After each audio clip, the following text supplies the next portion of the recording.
Welcome to Such the Reality. This is Reshi Chaudhary and you're watching the Reality Rundown. In today's bulletin, we bring to you the latest updates across the nation. Let's have a look.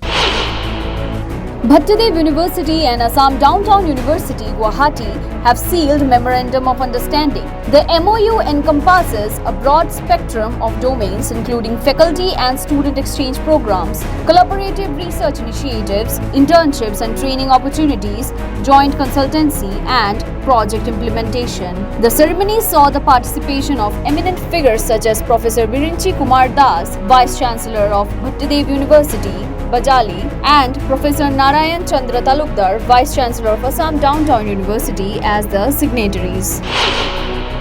In a proactive move to tackle pressing issues in East Khasi Hills, the District Commissioner S.C. Sadhu has implemented prohibitory orders under Section 144 of the CRPC. The order aims to curb unauthorized toll collection activities along national and state highways as well as major district roads. Specifically targeting the illegal toll collection practices, the order addresses concerns raised by the District Commissioner regarding the collection of toll by the Sayem of Sohra from export trucks passing through Majai Land Customs Station. A horrifying incident shook Lilyong Awang Lekai as two youths fell victim to a chilling abduction allegedly carried out at gunpoint by unidentified miscreants. The ordeal ended tragically with the death of one young man while the other struggles for survival under medical care. Identified as Muhammad Jahir Khan alias Etomba and Muhammad Farid Khan alias Boycha, both residents of Keibong Mathak Lekai in Thobal, the victims were forcibly taken from Lilyong Awang Lekai by assailants who arrived in a four-wheeler vehicle around 5 p.m. Assam police in Badarpur Karimganj have dealt a major blow to the drug trade, seizing a substantial amount of heroin. The seizure, totaling a staggering 1,200 grams, occurred during a targeted operation while authorities apprehended drug peddlers with 110 boxes containing drug-filled soaps from a truck. The estimated market value of the seized narcotics is a whopping 10 crore rupees, underscoring the alarming scale of the illicit drug trade in the region.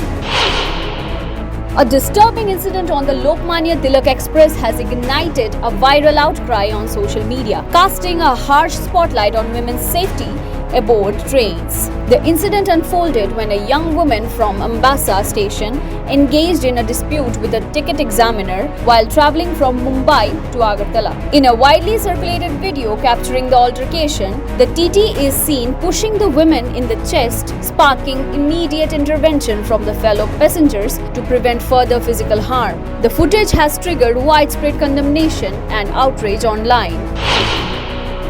In Bandipora, Jammu and Kashmir, National Conference candidate Omar Abdullah, contesting from the Baramulla Lok Sabha seat, has made a bold statement regarding the ban on Jamaat-e-Islami. Abdullah has called for the revocation of the ban, advocating for the participation of Jamaat-e-Islami in the upcoming elections. Additionally, Abdullah commented on the shifting stance of People Conference President Sajjad Lone, suggesting recognition of defeat on Lone's part.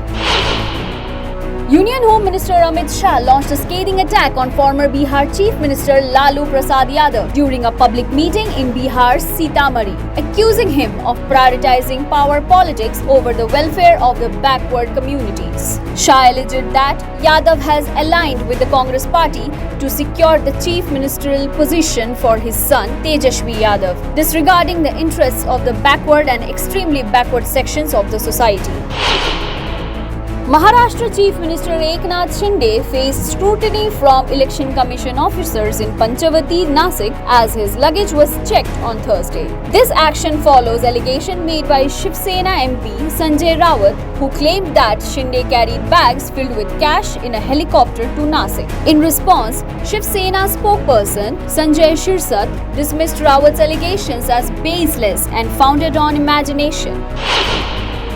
The Jaipur Meteorological Centre Director Radhesham Sharma has issued a concerning forecast for Rajasthan, warning of impending heat waves in various parts of the state. According to Sharma, in Jodhpur and Bikaner divisions of western Rajasthan, temperatures are expected to soar above 45 degrees Celsius starting today, marking the onset of a severe heat wave. Meanwhile, in eastern Rajasthan, the heat waves is anticipated to commence from May 17. Sharma predicts that the scorching conditions will persist for approximately 1 week. Prime Minister Narendra Modi addressed a public gathering in Jaunpur, Uttar Pradesh, emphasizing the transformative impact of strong governance in cities like Kashi and Ayodhya. Modi highlighted the shift in focus from Delhi and Mumbai to Kashi and Ayodhya as epicenters of development and global discussion. Drawing parallels between the development witnessed in Kashi and Ayodhya to the effectiveness of a robust government, Modi underscored the significance of these cities on the national and international stage. Thank you. For more updates, keep watching Such the Reality.